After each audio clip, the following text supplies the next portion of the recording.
Lolma, thank you for joining our workshop. You are the next leader. Why careers in tribal government are important. We are the Native Nations Institute, or NNI, a program of the Udall Center for Studies in Public Policy at the University of Arizona. NNI works with Native nations and organizations to support Indigenous self-determination and strengthen Indigenous governance capacities that support community and economic development objectives. We do this through research, education, tribal services, and digital resources. My name is Joan Timichi. I am a citizen of the Hopi tribe from the village of Old Oribe and of the Masao clan. I have the pleasure of serving as the Executive Director for the Native Nations Institute. Hello everyone, my name is Davida Delmar. I am a citizen of the Navajo Nation. I serve as a Program Coordinator Senior for Tribal Services at the Native Nations Institute, or NNI.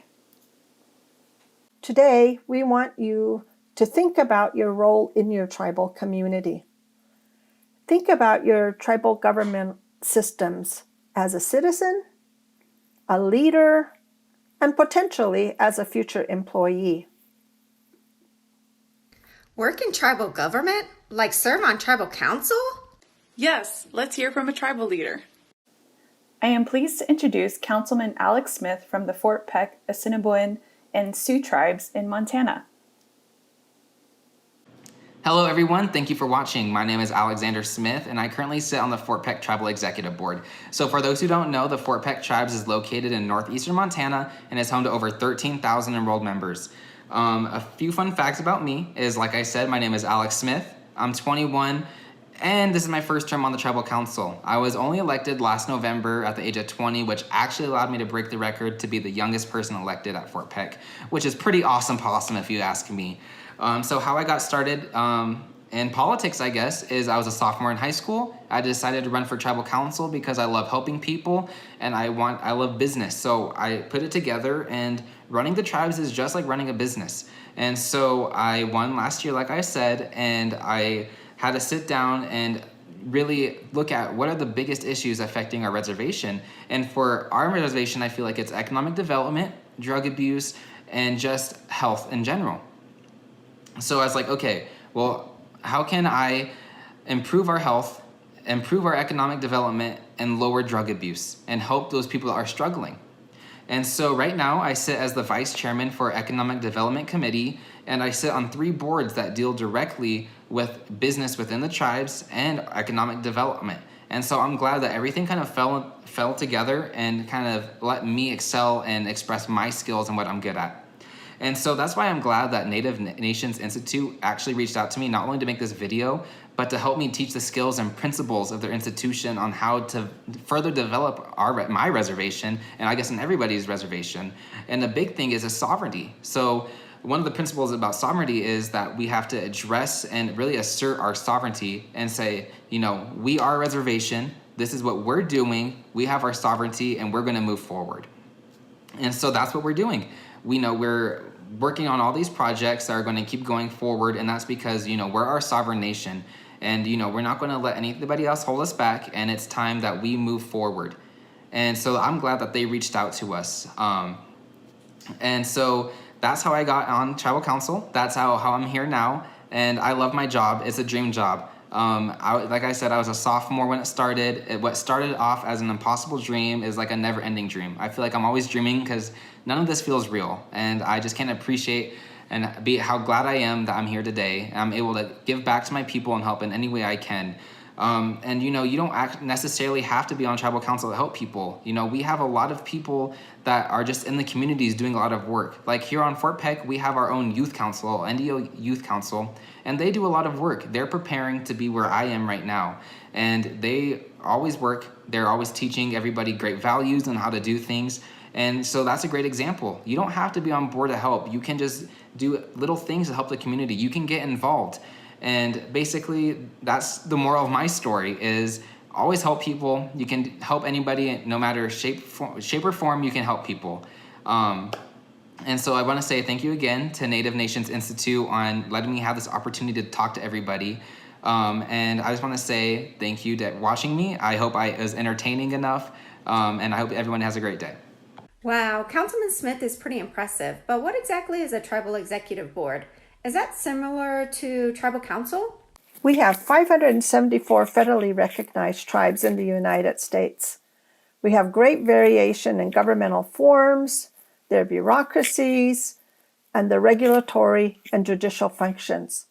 For example, the Fort Peck has a general council composed of all adult citizens that delegate certain authorities to a smaller council they call a tribal executive board. It's equivalent to a tribal council. Councilman Smith serves as one of those 16 members. What is a tribal council responsible for? That's a great question. Tribes have always been sovereign nations like the United States and Mexico or any other country. This means they have the authority to self-govern. Tribal governments are interested not just in governmental and business affairs, but in maintaining and enhancing the welfare of their people, their lands, religion, culture, and language, and their political autonomy and sovereign rights. As you can see from this list, tribal governments have considerable powers and authorities. So when someone says, "I'm a member of the Navajo Nation," they probably mean they are a citizen of the Navajo Nation and therefore have certain rights and privileges. They can acquire land on their reservation, or they are eligible for their nation's health services. But with these citizenship rights come responsibilities. Who makes the decisions at the tribe? I know we have elected leaders, like a chairman and a council, but what do they do? Although this will vary from tribe to tribe, there are many common decision makers you will find in tribal communities. First is the people, for those who have a democratic form of government. This is the electorate or the voters. For those tribal nations, the tribal council is the official decision-making entity. In the case of the Fort Peck, Assiniboine, and Sioux tribes, the people are designated as a tribal council who can delegate certain powers to an executive committee or board. Another layer are elected leaders.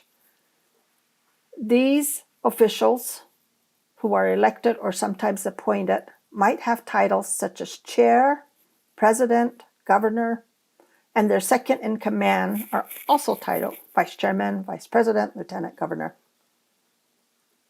In some tribes, the elected official may have considerable decision-making power, while others may only have specified authorities. The chair position is usually designated as the person who signs on all contracts unless otherwise delegated. In many Native nations, the chair often serves as the chief executive officer, thus being responsible for implementing legislative policy and leading the nation. So what if I don't want to be an elected official? So I'm graduating from college. What other career opportunities are there for me? Those are great questions. There are plenty of options. On the reservation, tribal governments are often the major employee. They have teachers, lawyers, doctors, nurses, engineers, forest rangers, business owners, and so much more. As an example, tribal administrative departments and offices, if you think social services, accounting, education, natural resources, IT, human resources, housing, the list goes on. These departments usually plan, develop, implement, and operate programs and evaluate their effectiveness. They are the doers. In several Native nations, there may be subpolitical levels such as villages, chapters, districts that typically have their own internal bureaucracy and processes. So there are a number of jobs you might consider. You are smart, you're intelligent, and you are designed to change the nations. We encourage you to get your education because as future leaders, you will help shape systems and make major decisions for your people and beyond. It is important to understand who has real authority. there may be other local or informal decision makers. For example, you may find that clans or villages or chapters have first approval of the use of land before the tribal council can sign off on a lease for housing or business. These local and informal decision makers can include religious leaders, clan patriarchs or matriarchs, and other influential individuals, maybe even yourself. The list goes on. These stakeholders or right holders will most likely take an active role in the review and approval of projects and other decisions that impact them. Can you identify one or two of these informal decision makers in your community? This is all really great information. I wonder if my Native Nation is operating underneath the Native Nation building approach. Or better yet, the Native Nation rebuilding approach. Two non-native Harvard professors had that same question. So their research helped establish our sister organization, the Harvard Project on American Indian Economic Development, that was established in the early 1980s. They coined the term Native Nation Building.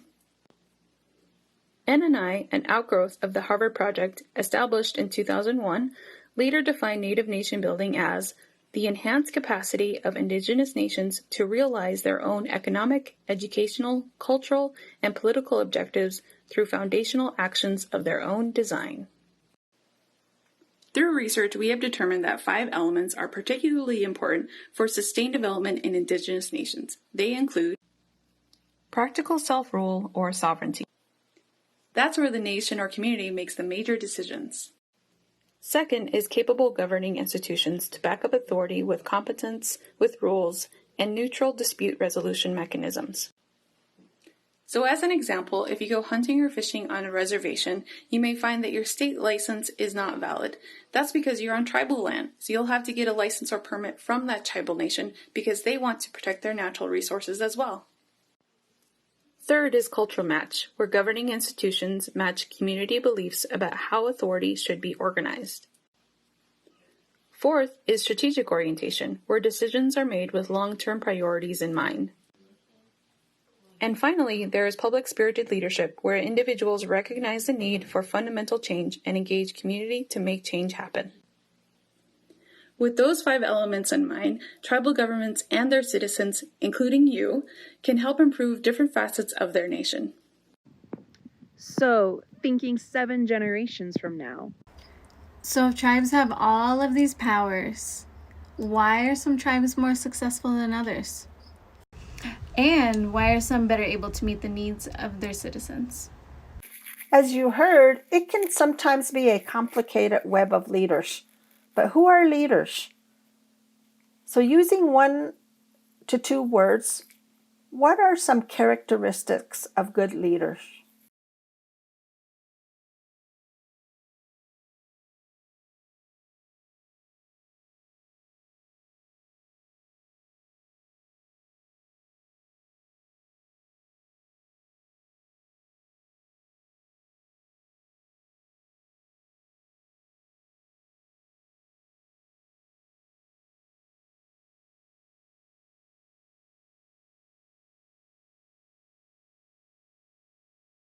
Integrity.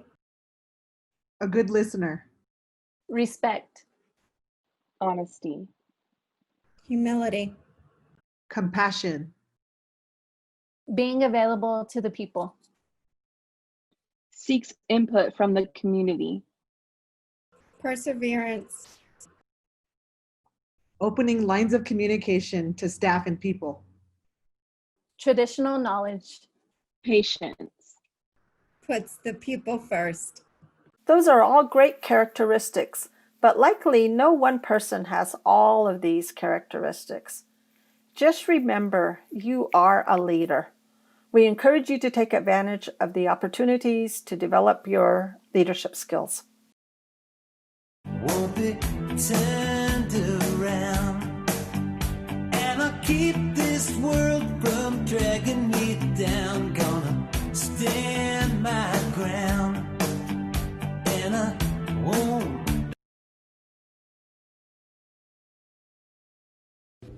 We are in different times. Our tribal people and governments are adapting and transforming in new ways, especially through digital platforms. Adults are not the only leaders. Here are two examples where youth have stepped up to the plate to make change in their community. The first example comes from the Choctaw Band of Mississippi Indians. A 16-year-old Choctaw citizen saw the impact of domestic violence and bullying among her peers and in her school. She decided to do her part in breaking the cycle of domestic violence. She created a program for second graders to teach them it is not cool to hit or be hit. The program was called Project Falmichi, which means to reclaim in her language. She started the program in her school, and it was later adopted and expanded to all the schools within the entire public school system for both Native and non-Native students. It's a great example of youth affecting change. The second example is one that many of you are most likely familiar with. The youth at Standing Rock Sioux Tribe and at Cheyenne River Sioux Tribe began turning their youth program to address water quality and environmental concerns of the Dakota Access Pipeline that would cross their reservations. Based on the traditional method of sending messages among their communities, the citizens organized a cross-country run that eventually led to worldwide recognition of the No DAPL movement, the No Dakota Access Pipeline. So as you can see, change can be initiated by anyone, no matter the age. As future leaders, we challenge you to share your thoughts on what you might do to affect change in your community or nation. We ask that you record and post a 1 to 2 minute video on social media that includes the following: an introduction of yourself or where you come from, the top 5 challenges your community or nation face or are facing, and how you would resolve one of those challenges.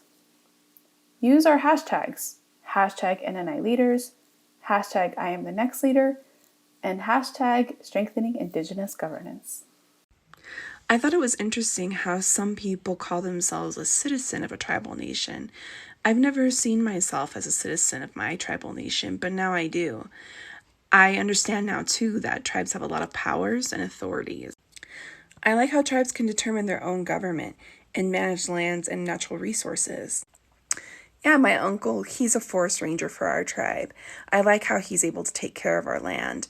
I'm going to ask him why he became a forest ranger and what it's like to work for our tribe. I don't know if I want to work for my tribe, but I now have a better idea of the jobs that are available on tribal council and in the community. I really liked Councilman Alex Smith's video because I didn't know there were young tribal members that are on council. I like how he helps his tribe and that he works with his youth council. I'm part of our youth council on our reservation, and we do a lot of things for our community. We work pretty closely with our tribal council, too. That was a lot of information. But as I'm thinking about it, I might want to become a tribal leader. But I know that I don't see a lot of women in tribal leadership, especially with the Pueblo tribes in New Mexico. And I wonder why. I like seeing the TikTok videos. I know that on Facebook and Instagram and no, not really Snapchat, but on these different platforms, I see a lot of tribal community leaders on there. So it's really neat to just to see how our tribes are dealing with what's happening right now with the pandemic. I know that I want to help people though, because I see a lot of people in my community, especially elders, needing help. So I volunteer on the weekend to make food baskets for them. I know that my aunt works for our community, so maybe I can ask her about being a tribal employee, what that looks like. So I'm thinking about going to college, maybe at the University of New Mexico, or maybe the University of Arizona, or maybe the University of Utah. I have a lot of family members at those colleges. So I'm kind of thinking about like what job I could get after I go to college. I know I want to work from my reservation for sure after I finish school. So this presentation got me thinking about a lot of these ideas. And I like to take pictures too. Maybe I can work for my tribal council, maybe like their marketing or like helping increase their like photos of our community. Like I think I could really help with that. But I think I'm just all over the place. I don't really know what I want to do, but I'm really thankful that I can think more about like what I can do after high school. So thank you, NNI. Thank you for sharing what you have learned. There are many ways to serve your tribal nation, as you have all acknowledged, and our tribal nations are always evolving and transforming in new ways. Whether you want to serve on tribal council or serve in your community, the Native Nations Institute is here to help. Please feel free to reach out and connect with us. Have fun, and thank you for your time. You are the change makers. We hope you will consider a career in tribal government. You are the next leaders to strengthen Indigenous governance.